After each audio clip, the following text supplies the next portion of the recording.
Okay okay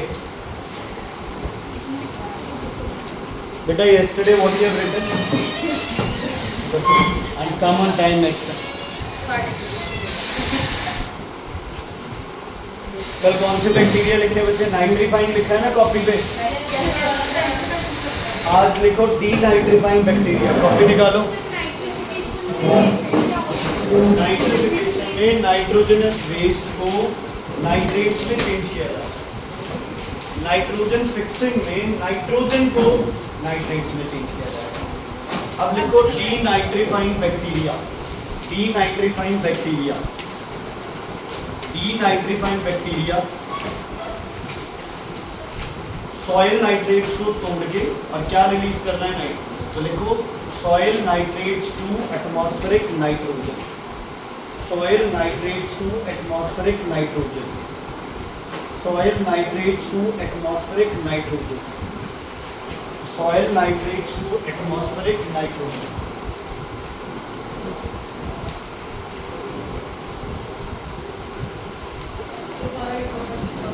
बता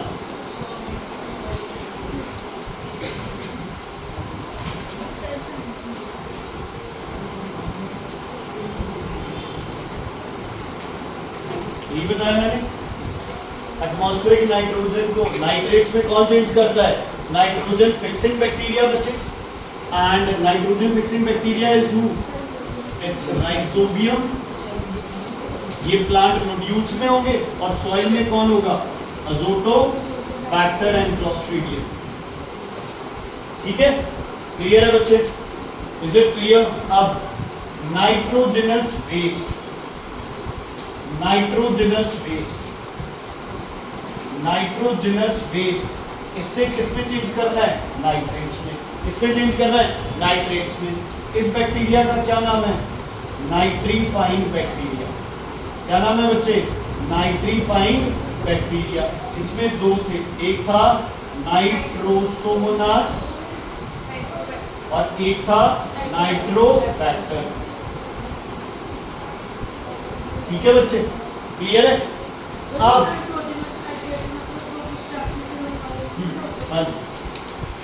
अगर nitrate से वापस नाइट्रोजन बनानी है, क्योंकि जैसे आप वाटर साइकिल करते हैं, कार्बन साइकिल करते हैं, वैसे नाइट्रोजन का भी साइकिल होता है।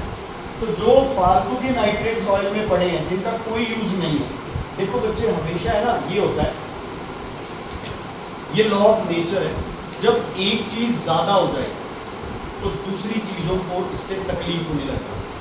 एक सिंपल सी बात, अच्छाई ज्यादा हो जाए तो बुराई को तकलीफ हो, है ना, और बुराई ज्यादा हो जाए तो अच्छाई को, है ना।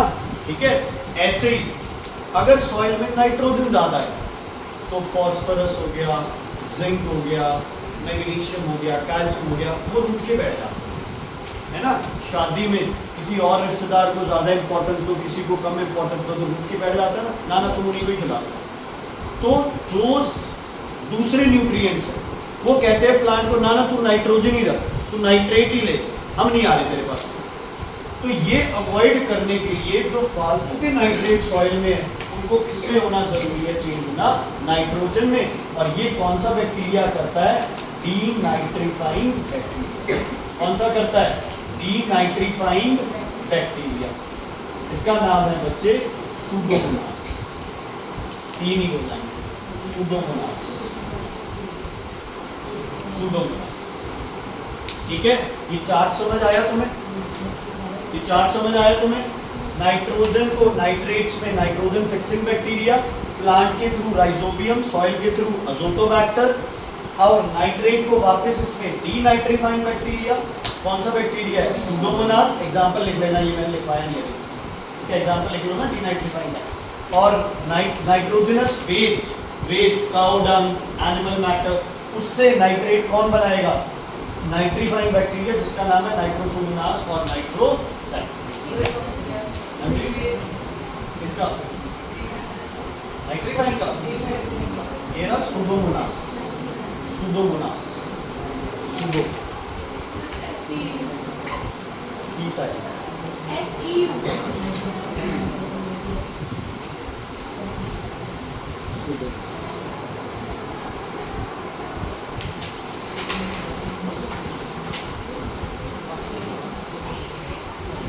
ओके, दो चीजें आपके सिलेबस में नहीं है, सिर्फ सुननी है। डिके और प्यूट्रिफिकेशन, दो प्रोसेस होते हैं। कौन से? डिके और प्यूट्रिफिकेशन। ध्यान से सुनना बच्चा, ध्यान से सुनना। काउ डंग है ना, एनिमल का वेस्ट, क्या उसमें से बदबू आती है? ऑब्वियसली आएगी, है ना, उसमें से बदबू आएगी। अगर काउ डंग कंप्लीटली डिके हो जाए, कंप्लीटली डिकम्पोज हो जाए, तो क्या उसमें से बदबू आएगी? समझ आ गई? काउ डंग अगर कंप्लीटली डिके हो जाए, कंप्लीटली डिके हो जाए, कंप्लीटली मतलब नाइट्रोजन, जो नाइट्रोजनस वेस्ट है वो कंप्लीटली क्या बन जाए तुम्हारे? नाइट्रेट्स या सॉल्युबल फॉर्म, जो उड़ना है वो उड़ जाए, जो भी चीज रहनी है। जब कंप्लीट ब्रेकडाउन हो जाए बैक्टीरिया से, उसे क्या बोलते हो आप? डिके। उसमें स्मेल नहीं आएगी, समझ आ गई? लेकिन इनकम्प्लीट जब तक ब्रेकडाउन होगा तब तक उसमें से क्या आएगी? बदबू आएगी। वो बैक्टीरिया ने जो सिक्रीशन किया है, जिसकी वजह से वो पूरा ब्रेकडाउन नहीं हुआ, उसकी वजह से क्या आएगी? बदबू। ठीक है बच्चे? इनकम्प्लीट ब्रेकडाउन में क्या आएगी? स्मेल आएगी। कंप्लीट ब्रेकडाउन में स्मेल नहीं आएगी। एक सिंपल सा एग्जांपल देता हूँ। कंप्लीट रेस्पिरेशन हो, मतलब ऑक्सीजन ग्लूकोज को पूरा तोड़े, तो CO2 और H2O बनता है। क्या CO2 में स्मेल आती है? H2O में स्मेल आती है। लेकिन अगर इनकम्प्लीट ब्रेकडाउन हो तो क्या बनता है? इथेनॉल। क्या इथेनॉल में स्मेल आती है? यस, शराब इज इथेनॉल। शराब में तो स्मेल आती है ना, तो what is it? It is ethanol. तो putrefaction is a process in which there is incomplete breakdown. Decay is a process in which there is complete breakdown. ये सिलेबस में नहीं है बच्चे, मेंशन्ड है कि it is not in your syllabus, it is not in your syllabus. Putrefaction, फिकेशन गलत बोल रहा हूँ, प्यूट्रीफैक्शन नहीं करते। बैक्टीरिया रोल इन इंडस्ट्री, देखो हमें तो ये पता है भाई, चाय क्या है तुम्हारे लिए? चाय क्या है? एडिक्शन। चाय पत्ती बोलते हैं हम लोग, चाय पत्ती बोलते हो ना तुम लोग, चाय पत्ती बोलते हैं, लेकिन वो तो ग्रैनुअल्स होते हैं, पत्ती कहाँ होती है?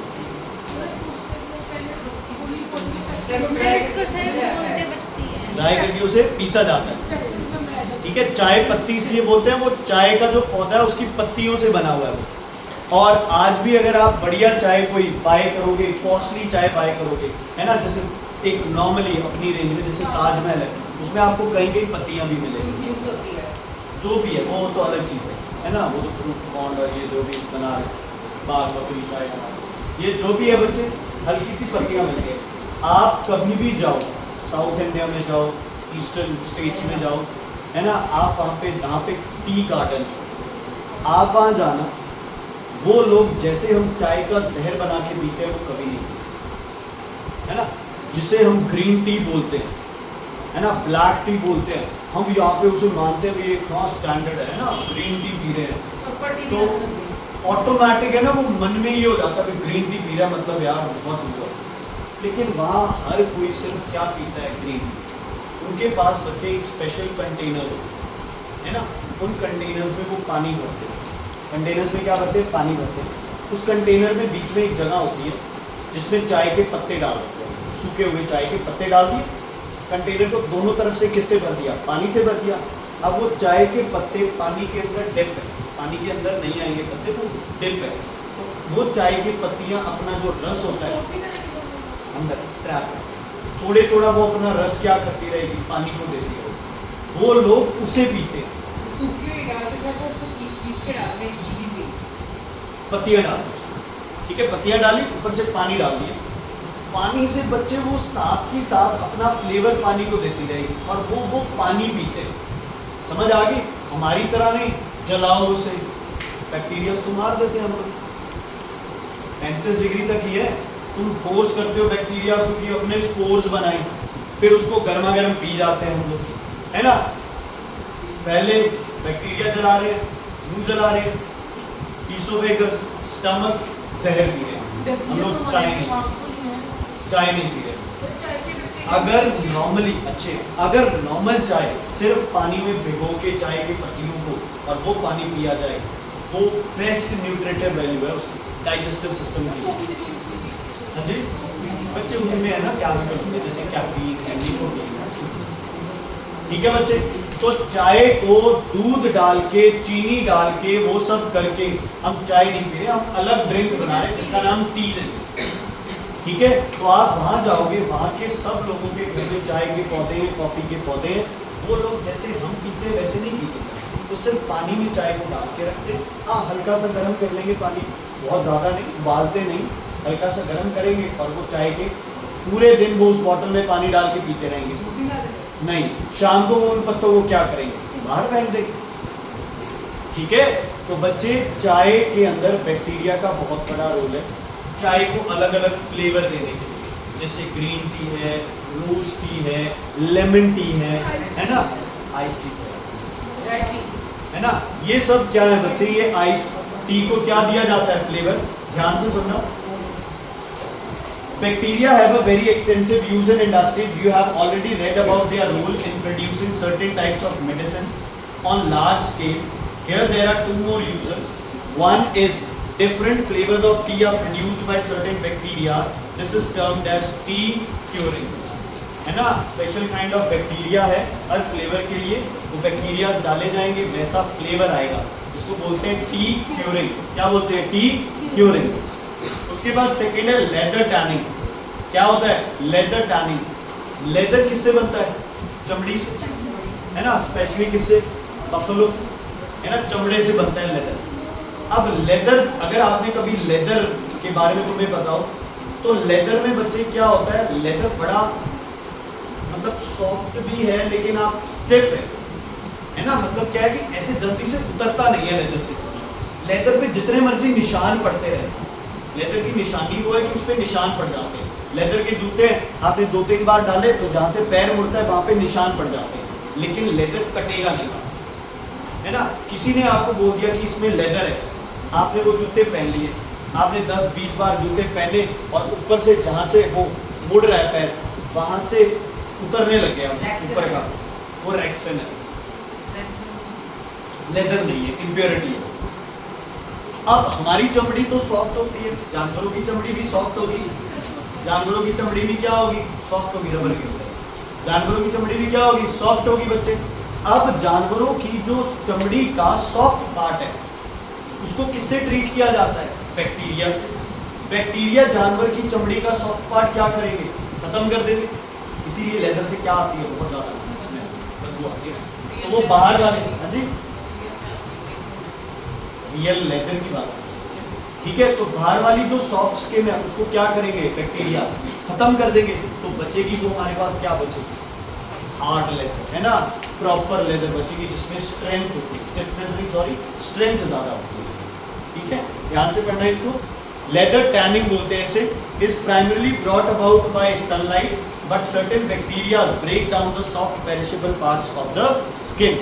अगर वो पार्ट नहीं रिमूव हुआ और लेदर जैकेट ले ली और बाद में सूरज में पहन के गए तो ऊपर से लेदर थोड़ा थोड़ा उतरेगा, चलो अच्छा है, सॉफ्ट पार्ट उतर गया, लेकिन हमने तो पैसे प्योर लेदर के दिए ना, तो वो प्योर लेदर में सॉफ्ट पार्ट पहले से स्कूल शूज जो तुम्हारे वो लेदर नहीं है बच्चे, वो रबर के शूज है, इसलिए ओके। लेदर ज़्यादा टाइम तक पहनना नहीं चाहिए, लेदर है ना, मतलब ज़्यादा टाइम तक तो ये कपड़ा ही है, स्पोर्ट्स और ये जो है जिनमें हवा लगती है। लेदर में बच्चे पैर को हवा नहीं लगती है ना, इसलिए लेदर शूज में बहुत बदबू आती है, गर्म हो जाता है। ये तो गलत है ना ये सिस्टम। फ्लीट जो ये पहले क्या होता था कि पीटी शूज जो सैटरडे वाले शूज है वो भी अब रबर के हो गए तुम्हारे, पहले वो फ्लीट दूसरे होते थे, पीटी शूज होते थे। अब प्रॉब्लम क्या है, कपड़े वाले कर तो दे लेकिन गंदे इतने हो जाएंगे, साफ नहीं होंगे, इसलिए रबर है, पॉलिश मारी हो साफ, है ना, इसलिए वो अपने अपने तरीके।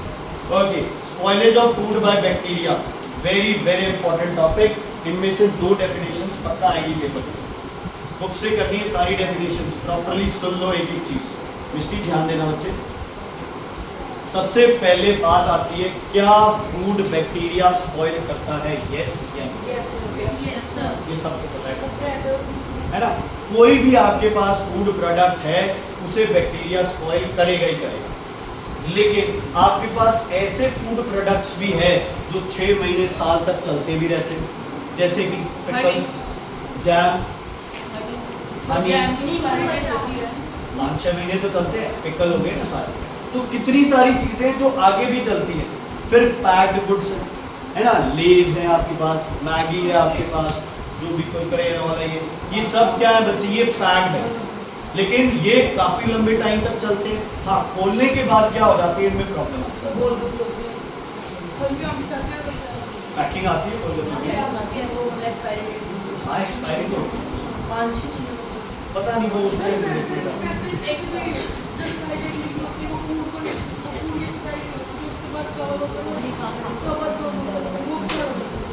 फूड की एक्सपायरी।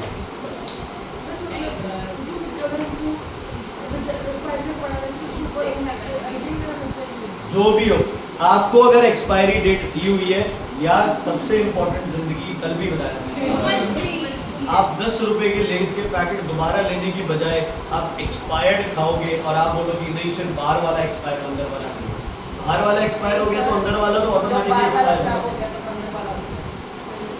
तो बेटा स्पॉइलेज ऑफ फूड बच्चे मार्क करो। कौन कहते हो पानी एक्सपायर नहीं होता बच्चे? आप पानी अपनी वाटर बॉटल में पानी भर के रख लो, क्यों दूसरे दिन पानी में स्मेल आने लग जाएगी?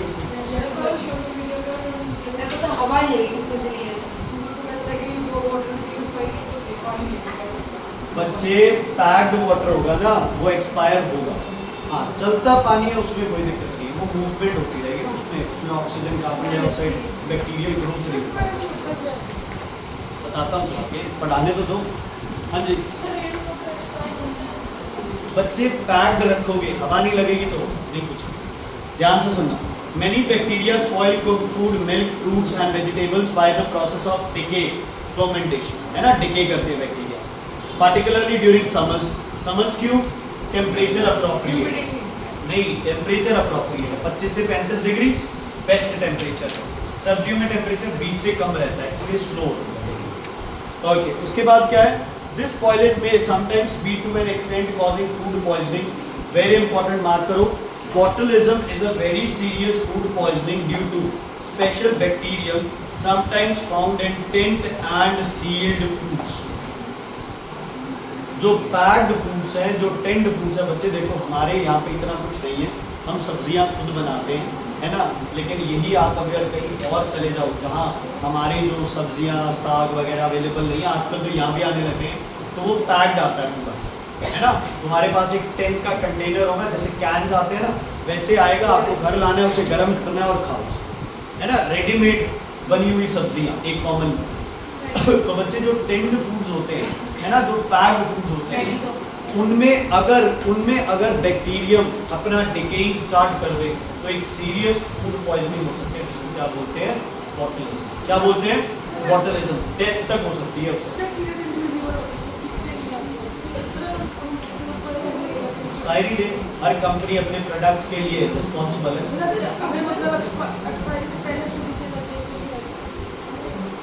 हर जगह लिखा होता है do not accept if seal is broken. कई सारे है कंपनीज, हर कुछ बताती है, सील टूटी हुई है तो प्रोडक्ट को मत लो, प्रोडक्ट ओपन है तो प्रोडक्ट को मत लो। तुम्हें पता है लेज और ये सब है, इनमें अगर हवा नहीं भरी हुई है तो तुम्हें नहीं बाय करना चाहिए। कई बार पिचके से होते हैं ना, हवा नहीं होती, बाय नहीं करना चाहिए। पूरे फूले हुए होंगे आपको तब बाय करना। तो ये सारी चीजें कंपनीज तो कहती हैं। यार पढ़ाने लोगे तो बताऊंगा ना यार, तब तो वो तुम्हारे सामने होगा ना,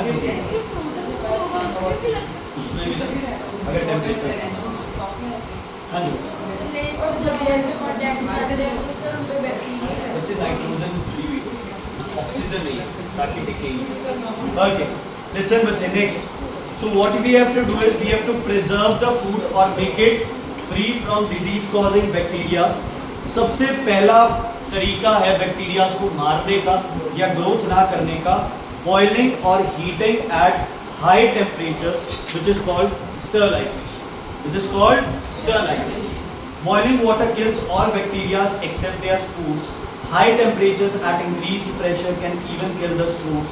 The canning industry employ heating to kill bacteria before packing and sealing the food। जो sealed containers वाले food है, वो पहले even जो टिन्स कंटेनर है उनको भी पानी में बॉईल करेंगे। आपने बहुत बार देखा होगा जब छोटा बच्चा है ना, वो जब उससे बॉटल से फीडर से दूध पीता है, उस फीडर को मम्मा बार बार किस में बॉईल करते हैं, गर्म पानी में, है ना, और पानी में बॉईल करते हैं उसे। बॉईल क्यों करते हैं? ताकि उसके अंदर के बैक्टीरिया क्या करें, मर जाए। लगातार बॉइलिंग रखोगे, है ना, लगातार उसे गर्म करते जाओगे तो हो सकता है जो स्पोर्स बने हैं वो भी बेटा ज़्यादातर तो खराब भी होगा। क्या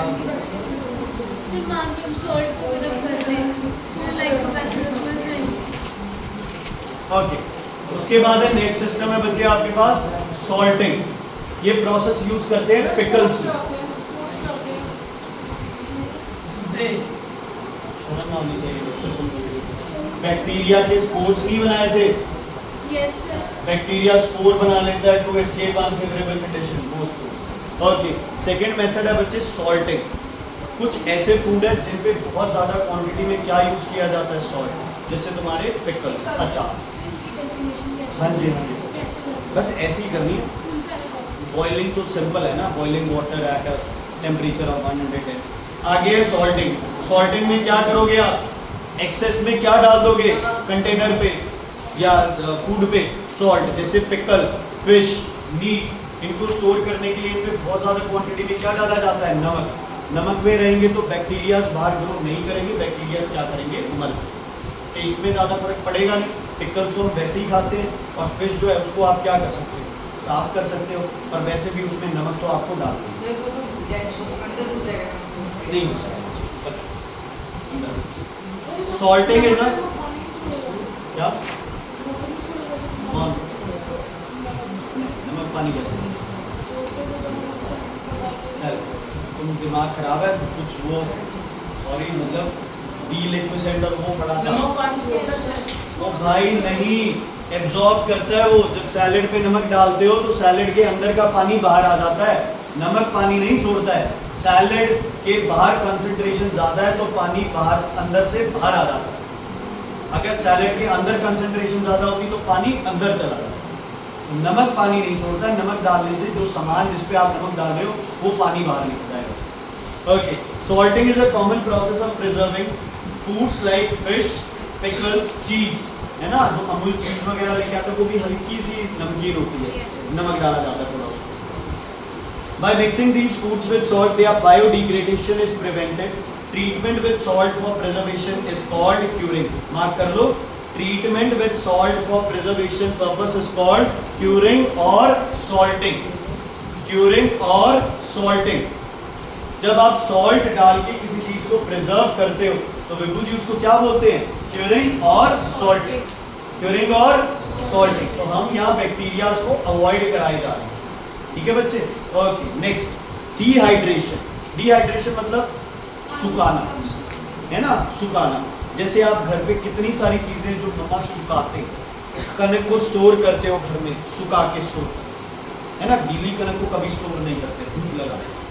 मेथी कॉमन, मेथी घर पे है ना, पत्ते ले आते हैं, सुखा लेते हैं, है ना, कितनी सारी चीजें। मिर्ची क्या करते हैं? सुखाते हैं, करेले को भी सुखा सकते हैं, दाल को सुखाते हैं, तुलसी के पत्तों को सुखाते हैं। सुखाने का मतलब है कि उसमें से पानी क्या कर दिया आपने? निकाल दिया। बैक्टीरिया को मॉइस्चर मिलेगा नहीं, मॉइस्चर नहीं मिलेगा तो क्या होगा? बैक्टीरिया क्या करेंगे? ग्रो नहीं करेंगे। मैंने एग्जांपल हमने बताया था ना, आर्मपिट्स का एग्जांपल लिया था। पाउडर क्यों लगाते हैं? ताकि ड्राई रहेगा तो बैक्टीरिया ग्रो नहीं करेंगे। तो ध्यान देना बच्चे, most microbes can not grow without water, therefore dehydration by drying of food such as grains, meat, fish, vegetable is an effective method of preservation. Dried milk powder is another excellent example. Milk powder है, किससे बना? Milk से ही तो बना है। Milk के अंदर का सारा मॉइस्चर क्या कर दिया? खत्म। तो वो किस फॉर्म में चेंज हो गया? पाउडर फॉर्म में। उस पाउडर में दोबारा पानी मिलाओगे तो क्या बन जाएगा? मिल्क। समझ आ गई बच्चे? तो milk powder is example of dehydration. Mark कर लेना, dehydration by drying of food such as grains, meat, fish, ठीक है, वेजिटेबल्स। इसका मतलब फूड में से क्या रिमूव कर दिया हमने? वाटर। चाहिए होगा जब दोबारा डालें। हाँ जी, वेजिटेबल का खुद का भी तो पानी होता है, सुखाना है उसे, वही धूप में रख दो, मिर्ची धूप में रख दो तो सूख जाती है ना बिल्कुल। तो मिर्ची जब लेके आते तब तो उसमें मॉइस्चर होता है, सुखा दो उसको, ठीक है। जैसे तुम लोग पता नहीं, जैसे राजस्थानी जितने भी खाने हैं ना राजस्थानी, तुम ये नहीं बोलते जैसे ककड़ी बोलते हो, वो जिसे आप लगभग वो सैलेड के लिए यूज करते हैं हम लोग, ककड़ी है ना, ककड़ी होती है, खीरा नहीं ककड़ी, येलो कलर की आती है, हाँ उसको भी सुखाते हैं। उसको सुखा के फिर जब उसका सीजन नहीं होता है तो उसकी सब्जी बनाते हैं, जो सूखे हुए उसके चिब्बड़ बोलते हैं ना जिसको, चिब्बड़ स्टोर नहीं हो सकता, चिब्बड़ को भी काट के है ना क्या करेंगे, उसको सुखाएंगे और फिर उससे चटनी बना लेते हैं, है ना, बहुत अच्छी। ओके, उसके बाद है एयर रेडिएशन। रेडिएशन क्या यूज करते हैं, रेडिएशन है ना, क्या यूज करते हैं, रेडिएशन। ध्यान देना, कौन सी रेडिएशन बच्चे, अल्ट्रावायलेट। कौन सी radiations, ultraviolet. Radioactive radiations has been tried in sterilising certain foods without food becoming radioactive, but practice is not yet one. अच्छा, रेडियोएक्टिव रेज कौन सी होती है, alpha beta, alpha beta gamma rays bacteria पे डालो, नामो निशान मिट जाएगा बैक्टीरिया, है ना, भागेंगे बैक्टीरिया डर डर के अगर अल्फा बीटा गामा रेज डालोगे, लेकिन वो फूड में रह जाती है, फूड को क्या कर देती है, रेडियो एक्टिव, और वो फूड हमारे लिए डेंजर है। ट्रीटमेंट चल रही है ना, हो सकता है आने वाले टाइम में वो रेडियो एक्टिव रेज जो है वो यूज हो जाए, लेकिन अभी तक उसकी प्रैक्टिकलिटी ज़्यादा विजिबल नहीं है। तो अभी तक हमारे लिए बेस्ट क्या है, अल्ट्रावायलेट रेडिएशन। क्या, अल्ट्रावायलेट रेडिएशन।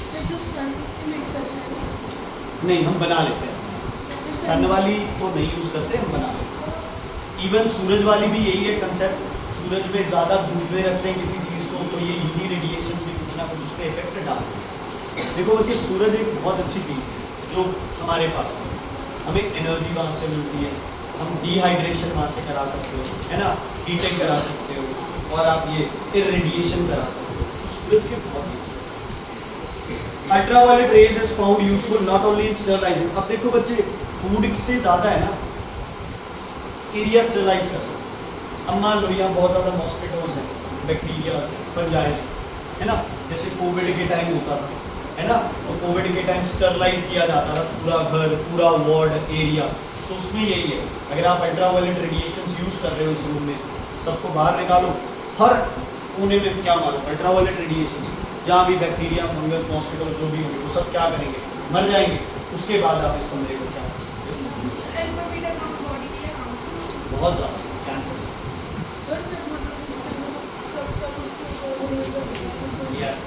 मारने कैंसर की होता है, लेकिन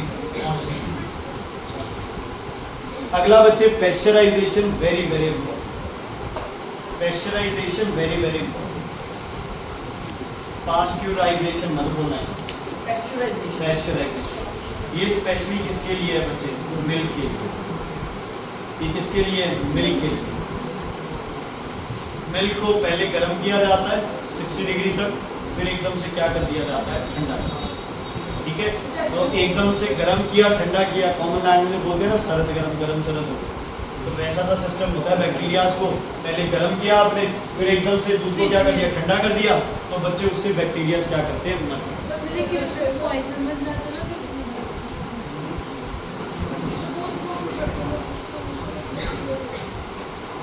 pasteurisation is a technique of partial sterilisation. Partial, Vinod ji ध्यान दो, पार्शियल नॉट कंप्लीट।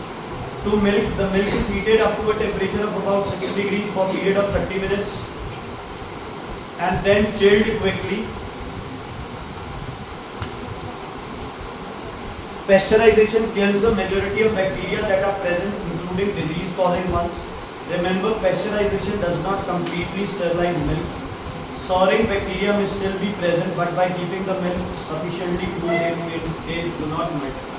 देखो बच्चे, मिल्क को आपने हल्का गर्म किया 30 मिनट तक, फिर एकदम से ठंडा कर दिया, तो ज़्यादातर बैक्टीरियाज, ज़्यादातर कह रहा हूँ, इट्स नॉट कंप्लीट स्टरलाइजेशन, ज़्यादातर बैक्टीरियाज क्या करेंगे बच्चे, मर जाएंगे। ठीक है, लेकिन कुछ बैक्टीरियाज अभी भी जिंदा है।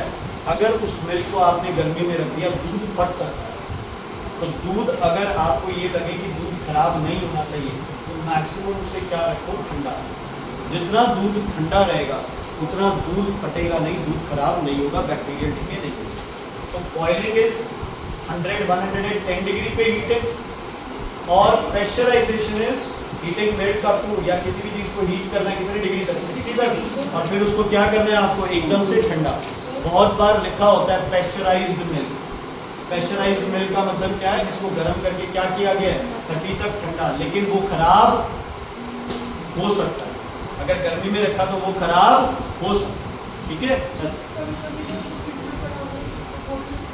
टाइम के साथ तो खराब हो गए, इतना कोई वो नहीं है। बाकी बैक्टीरिया से लाइट चली जाती है ना, कई बार पता नहीं चलता, फ्रिज बंद हो जाता है काफ़ी लंबे टाइम तक, तो अंदर का टेम्परेचर बढ़ जाता है, जिससे बैक्टीरियल ग्रोथ ज़्यादा हो जाती है, दूध फटता है। ठीक है,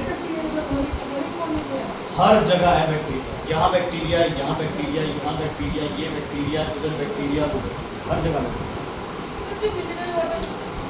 हर जगह बैक्टीरिया, हर जगह। रेफ्रिजरेशन, रेफ्रिजरेशन है ना, ठंडा रखना। ठीक है, माइक्रोब्स डू नॉट ग्रो, क्योंकि हमें पता है चिलिंग टेम्परेचर्स पे उनका अप्रोप्रिएट टेम्परेचर नहीं है, तो बैक्टीरियल ग्रोथ नहीं होगी, है ना। इससे किसको रखते हैं हम, प्रिजर्व, फ्रूट्स और वेजिटेबल्स। ठीक है बच्चे, just for a simple example, इस मौसम में आप किसी भी सब्जी वाले के पास जाके बोलो कि आपको कॉलीफ्लावर चाहिए, गोभी चाहिए, वो आपको दे देगा, है ना। गोभी एक्चुअल में मार्केट में आनी कब स्टार्ट होगी बच्चे, in the month of, you can say end of सितंबर अक्टूबर, है ना, नवरात्रों के आसपास होती है। तो अब वो गोभी कहाँ पे है, कोल्ड स्टोर में।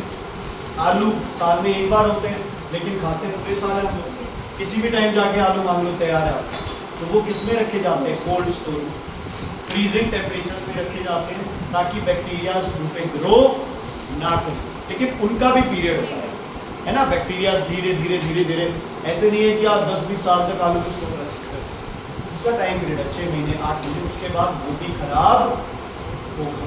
आप जितना मर्जी फ्रिज में चीज़ें रख दो, फ्रूट्स रख दो, उनका भी एक टाइम पीरियड होता है, वो खराब होगी। बस इतना है, विंटर्स में ज़्यादा टाइम निकाल देते हैं, समर्स में ज़्यादा टाइम नहीं,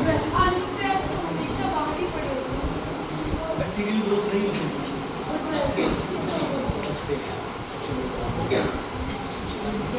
बदबू आती है, टमाटर कौन सा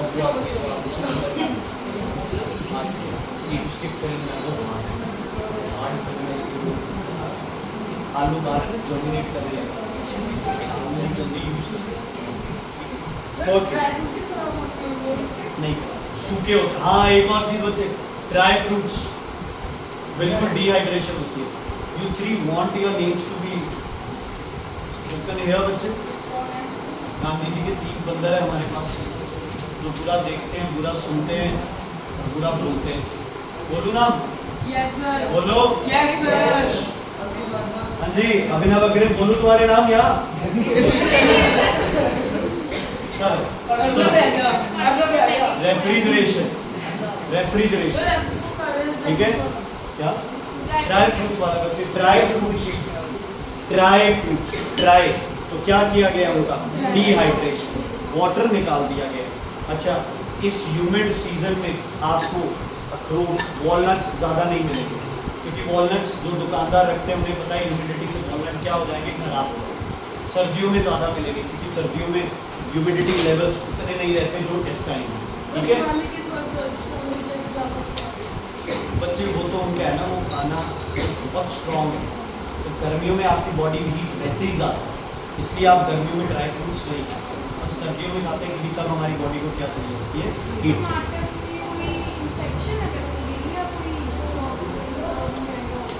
नहीं बच्चे, ये हर सीजन में होता है, ये आपकी एग्रीकल्चर का ये साइड इफेक्ट लगा लो, गुड इफेक्ट लगा लो।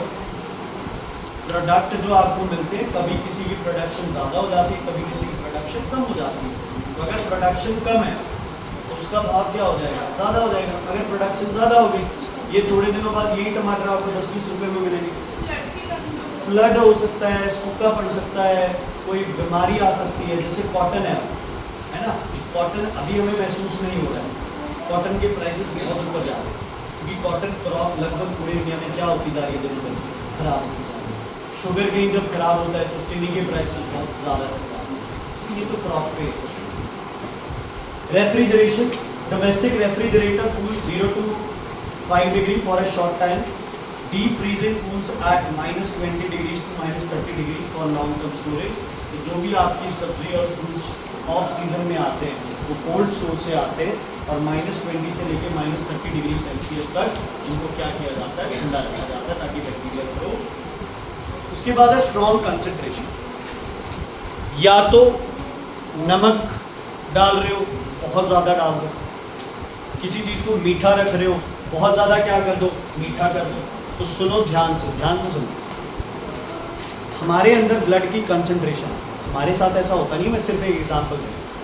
मान लो हम एक बैक्टीरिया है, हमारे अंदर एक फ्लूइड है. अगर बाहर आप फुल नमक डाल दो, नमक में पानी क्या है, ना के बराबर. हमारे अंदर पानी क्या है, फुल. अगर हमारी स्किन से पानी बाहर आ पाए तो हमारी बॉडी का पानी किस में आ जाएगा, नमक में. हमारी बॉडी में किसकी कमी आ जाएगी, पानी की. और अगर हम बैक्टीरिया तो हम क्या करेंगे, मर जाएंगे. अगर आप कोई फूड है जैसे जैम है ना, या फिर मुरब्बे को क्या बोलते हैं, देखा मुरब्बा है ना, मुरब्बा खाते हैं ना, आंवला हो गया, सेब का हो गया. बांस का बहुत ज़्यादा क्या होता है, मीठा. क्यों मीठा रखते हैं, क्योंकि अगर वो ज़्यादा मीठा नहीं हुआ तो उसमें बैक्टीरिया ग्रो करेंगे. उसमें आपने इतनी सारी चीनी डाल दी है कि अगर उसमें बैक्टीरिया है भी तो उस बैक्टीरिया की बॉडी का फ्लूइड क्या आ जाएगा बाहर, और बैक्टीरिया क्या करेंगे, मर जाएंगे, ग्रो ही नहीं करेंगे पहली बार. ऐसे ही पिकल्स में बहुत ज़्यादा क्या डाल दिया, सॉल्ट. कंसंट्रेशन सॉल्ट की क्या कर दी, ज़्यादा, है ना. मिर्ची क्या डाल दी, ज़्यादा. तो जब ये चीज़ें ज़्यादा डलती है तो कंसंट्रेशन क्या हो जाती है बच्चे, ज़्यादा हो जाती है. तो बैक्टीरिया की बॉडी से क्या बाहर निकल जाता है, वाटर. या अगले साल हम पूरा डिटेलिंग लगाएंगे. हाँ जी, शुगर भी absorb करती है. हाँ? साइटोप्लाज्म होता है जो- फ्लूइड, हाँ लग. हाँ जी बच्चे, शुगर भी absorb करती है. शुगर भी है. Jams and pickles do not get spoiled. They have strong concentration of sugar and salt respectively. The increased concentration of solutes causes plasmolysis. Plasmolysis को मार्क करो, लिखो. Moving out of a solvent from a body. Moving out of solvent. Book में mark करके लिख लो, book में. Moving out of solvent from a body. Moving out a solvent from a body. एक preservative भी है, उसको भी मार्क करो, सोडियम बेंजोएट. अगर घर में अचार खराब हो जाता है, मम्मा अचार डालते खराब हो जाता है, तो मार्केट में एक प्रिजर्वेटिव आता है सोडियम बेंजोएट. नुकसान नहीं करता, वो थोड़ा सा उस अचार में डाल दो, जो भी बैक्टीरियाज होंगे वो उससे क्या करेंगे, मर जाएंगे. ध्यान से सुनना, दोबारा कर रहे हैं सारे प्रोसेसेस. हाँ जी बच्चे,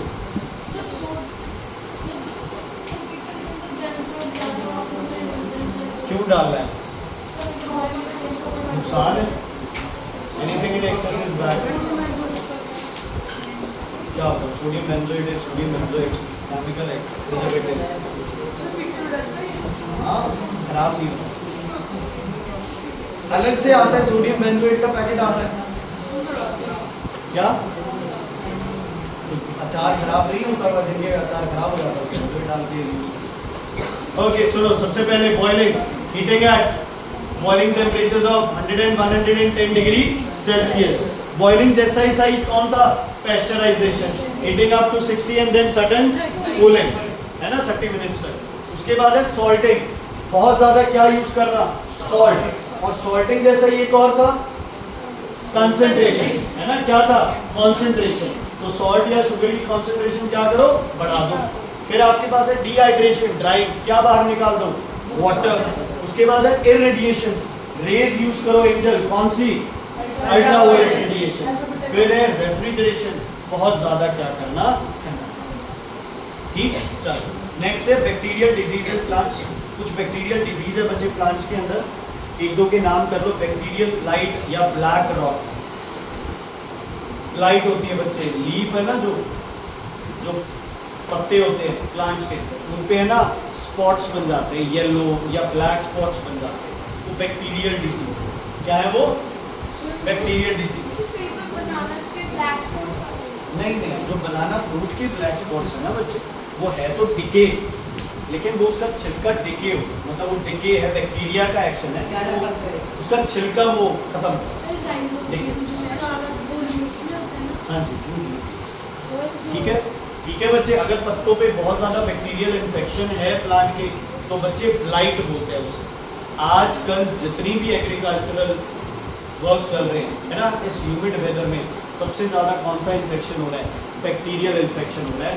रूट रॉट और ब्लाइट, ये दो सबसे ज़्यादा हो रहे हैं। I flew. प्लांट में नहीं होता है।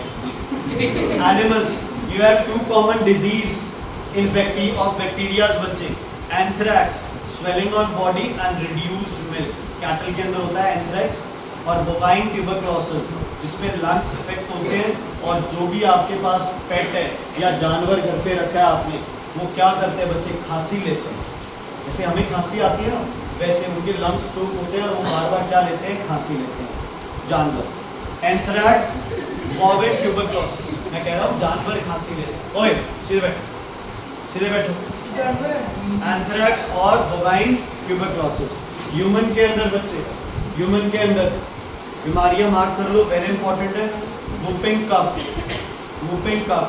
कई बार बच्चे हमें ना खांसी आती है, खाओ खाओ वाली ना खांसी, समझ रहे हो? जैसे खांसी लेते हो तो आवाज आती है, हाँ हाँ वो ठीक है। वूपिंग कफ, बस डॉट कफ। हाँ हाँ बोलते हैं, कुत्ता खंड बोलते हैं। कॉलेरा बच्चे, कॉलेरा दिक्कत है ये आपकी प्रॉब्लम फूड से या फिर बैक्टीरिया वाले पानी से, ठीक है? कॉलेरा हो सकती है। ट्यूबरक्लोसिस बच्चे मेनली लंग्स को इफेक्ट करती है। डिप्थीरिया, ये भी रेस्पिरेटरी ट्रैक की प्रॉब्लम है। टाइफॉइड, बुखार, और जो आपने किया था न्यूमोनिया बच्चे, सीवियर कॉमन कोल्ड है एक तरह से। टेटनस, ये आगे पढ़ेंगे, ये देखो सारी बैक्टीरियल डिजीज, अभी सिर्फ नाम याद रखें। इसके बाद है बायोवेपन्स, ध्यान से सुना। देखो ये बहुत ज़्यादा पिछले 2 सालों में बात हुई है कि जो कोविड वेरिएंट था वो चाइना ने जानबूझ के डाला है ना, एज अ वेपन यूज़ किया है, ताकि जितनी भी इमर्जिंग इकोनॉमीज हैं या वर्ल्ड इकोनॉमी है, चाइना प्रॉब्लम से जूझ रही थी, तो चाइना ने पूरे दुनिया को उस प्रॉब्लम में डाल दिया, जो कि थ्योरीज आती हैं, प्रूफ कुछ भी नहीं था, ठीक है? तो बच्चे आने वाले टाइम में क्या वॉर होगी? आने वाले टाइम में ऐसे लड़ाइयाँ नहीं होंगी, है ना? मान लो कल को, है ना, रुद्र मेरे बराबर कोचिंग सेंटर खड़ा कर, है ना, तो रुद्रा मुझे मिलेगा, क्या बोलेगा? काम कैसा चल रहा है सर? और बढ़िया, बस रब की दया से सब ठीक है, ये है वो है। नॉर्मली सबके साथ यही चलता है जो हमारे कॉम्पिटिटर है। लेकिन बाद में अगर हेल्दी कंपटीशन नहीं है तो ये हर वो ट्राई करेगा जिससे ये मुझे गिरा सके। बच्चों को कहेगा वो अरे यार वहाँ से क्या पढ़ना है, मैं तो खुद बहुत औखा 1 साल मैंने निकाला वहाँ, दूसरे साल में तो और कहीं लग गया, ये वो, है ना? तो आजकल लड़ाई जो है वो फेस टू फेस नहीं है ना, जड़ें काटी जा रही हैं हर किसी। तो बच्चे आने वाले टाइम में लड़ाइयाँ गोली मार के नहीं जीती जाएंगी, ये केमिकल बायो वेपन्स। अब एंथ्रैक्स बीमारी है, एंथ्रैक्स बीमारी है ना, तो क्या होगा? कुछ मटेरियल बनाया जाएगा जिसमें बहुत ज़्यादा क्वांटिटी में क्या डाला जाएगा? एंथ्रैक्स। और जैसे पाकिस्तान ने इंडिया पे अटैक करना है, इंडिया की किसी वाटर बॉडी में डाल दिया जाएगा। आजकल इस पे मूवीज वगैरह बहुत बैक्टीरिया बच्चे अभी तो पड़ा है ऊपर, ठीक है? समझ आ गई? तो किसी भी तरह का कोई भी बायो वेपन यूज करके दूसरे को तंग किया जा सकता है ना? तो गोली तो मारनी नहीं है, ठीक है? पाकिस्तान ने हम पे अटैक कर दिया, इससे इंडिया में प्रॉब्लम आ गई, एंड पाकिस्तान कहेगा इस मुसीबत की घड़ी में हम इंडिया के साथ खड़े, है ना? दूसरे देश चाहे खुश हो रहे हो, लेकिन क्या बोलेंगे? इस मुसीबत की घड़ी में मेरे पास ये बच्चे नहीं रहे, 5-4 बच्चे, रुद्रा आता है और कहता है सर कोई बात नहीं, मैं बच्चे भेज दूँ, है ना? और अपने जैसे 5-4 बच्चे नालायक से मेरे पास नहीं होते। समझ आ गई? तो ऐसे ये क्या है बच्चे? बायो वेपन्स है। सुनना, it has come to knowledge that some countries में prepare germ bombs which when exploded may simply release the disease germs, such as anthrax, which may take epidemic shape and cause widespread death generation after generation. ठीक है, तो आजकल atom bomb नहीं गिरेंगे, आजकल गोलियों से लड़ाई नहीं होगी, आजकल एडवांस फॉर्म चल गई है, वो क्या है आपका जर्म बॉम्ब। क्या है जर्म? बच्चे टॉक्सॉइड्स जैसे वैक्सीन दी जाती है एज अ जर्म, टॉक्सॉइड एक केमिकल दिया जाता है ताकि उसके खिलाफ antitoxins. Toxoids are a poison which are not harmful, मतलब वो बॉडी में इफेक्ट नहीं करेगा, सिर्फ वो एंटी टॉक्सिन्स की बनाई। इसमें वैक्सीन जर्म है, वैक्सीनेशन प्रोसेस है। ठीक है बच्चे, अब आते हैं इकोनॉमिक इम्पोर्टेंस ऑफ फंजाई, जिसमें आपको करना है पेज नंबर 97 से। हाँ जी सॉरी, पेज नंबर 97 से स्टार्ट करना है। Useful role of fungi, antibiotics पढ़ चुके हैं। एंटीबायोटिक पहले, एंटीबायोटिक्स क्या है? लिविंग ऑर्गेनिज्म से लिया हुआ एक केमिकल सब्सटेंस है जो कि ग्रोथ ऑफ फंगस और बैक्टीरिया को क्या करता है? Control. What are the criteria for good antibiotic? It should kill wide variety of bacteria, it should not kill useful bacteria and it should not have any kind of side effect। ठीक है अर्नब जी, तो ये same चलेगा। उसके बाद fungi role in industry, ध्यान से देखना बच्चे, ठीक है। Fungi have a very extensive use in industry. Here we are talking of some of the uses, जिसमें सबसे पहले आता है वाइन एंड एल्कोहलिक। वाइन जो है उसमें कुछ क्वांटिटी इसकी प्रेजेंट होती है अल्कोहल की, नॉर्मल जिसे हम विस्की रम बोलते हैं, है ना, उससे कम होती है, और जो बियर बोलते हैं उससे ज़्यादा। और वाइन एक बहुत अच्छा स्टिमुलेंट माना जाता है। क्या माना जाता है? स्टिमुलेंट। ठीक है, स्पेशली उन कंट्रीज में जहाँ बहुत ज़्यादा ठंड रहती है, बॉडी टेम्परेचर ड्रॉप करते हैं, ब्लड फ्लो स्लो होता है, बीपी गिरता है, वहाँ पे बच्चे रिकमन जी लोग क्या यूज़ करते हैं? Wine as a normal drink है। वो कोई नशे के लिए वाइन नहीं करते, वो सिर्फ बॉडी, जितनी बॉडी स्टिमुलेट होगी, बॉडी गर्म रहेगी, उतनी ही क्वांटिटी में क्या पीते हैं? वाइन। ओके, वाइन में क्या करेंगे बच्चे? अगर आप वाइन प्रोडक्शन प्लांट में चले जाओ, है ना, तो आपका कभी मन नहीं करेगा वाइन को टच करने, मतलब ना ही करे तुम्हारा। ठीक है, नॉर्मल क्या किया जाता है बच्चे? मान लो आप ग्रेप्स से बनाते, ग्रेप्स घर पे लेके आते हो, खराब हो जाते हैं, कई बार सड़ जाते हैं, है ना, क्या आप उन्हें खा सकते हैं? या जो बात चल रही है ना उसी पे रखो। ठीक है, ठीक है। ये भाई साहब कह रहे हैं कि ग्रेप्स जो घर पे लेके आते हो, जो गल जाते हैं, उनसे ये किशमिश बनाते। भाई डिहाइड्रेशन होती है, वो अलग प्रोसेस है। जो घर पे तुम ग्रेप्स ला के सुखा के उनसे आप रेजन्स नहीं बना सकते। समझ आ गई? तो बच्चे जो ग्रेप्स लाए, जो सड़ गए ग्रेप्स, जिनसे बदबू आने लग गई, उनसे वाइन बनती है। अच्छे ग्रेप्स को डाला जाता है कंटेनर्स में, बैक्टीरियाज डाले जाते हैं उनमें, है ना, उनको क्रश किया जाएगा, यीस्ट बैक्टीरियाज डाल दिए उसमें, उसको ऑक्सीजन नहीं दी जाएगी।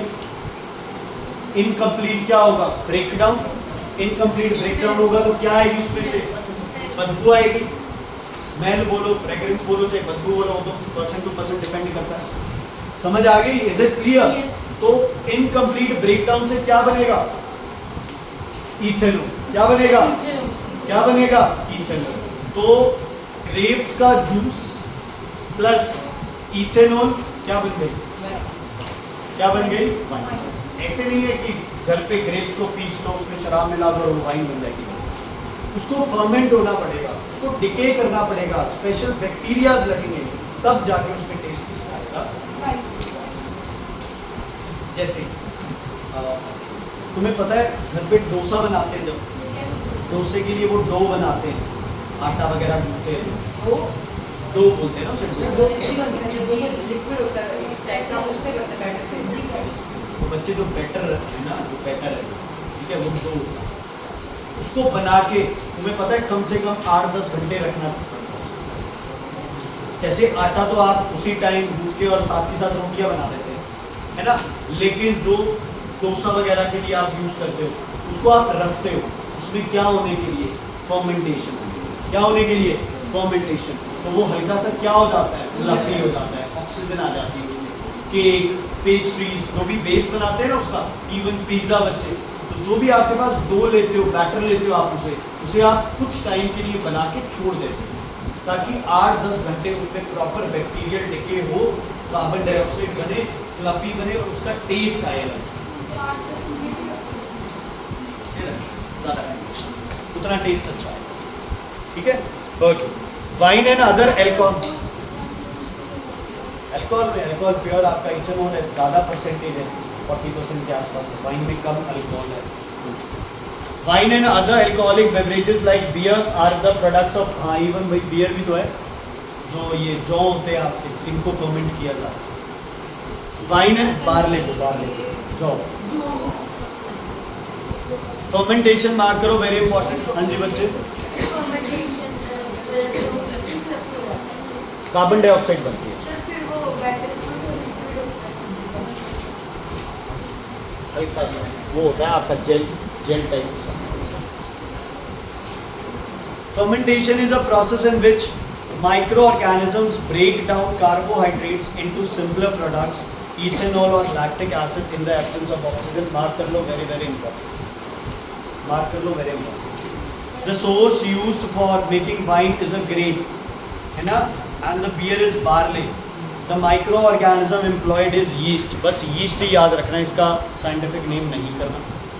ये तुम्हें पता है एनारोबिक रेस्पिरेशन की इक्वेशन है, यस और नो। तो वाइन के अंदर कितने परसेंट अल्कोहल होती है? 12%। कितने परसेंट होती है? 12%। नॉर्मल आपकी अल्कोहल के अंदर होती है 40%, बियर के अंदर होती है 5%, ठीक है। इसमें जूस है, वाटर है, जूस, ठीक है। चलो आप यार कैरेक्टरिस्टिक्स ऑफ वाइन से स्टार्ट करेंगे, ठीक है। तो बच्चे अब ये एक्सरसाइज करके आना बैक्टीरिया वाली, ठीक है बच्चे, बैक्टीरिया वाली एक्सरसाइज कंप्लीट करके आना।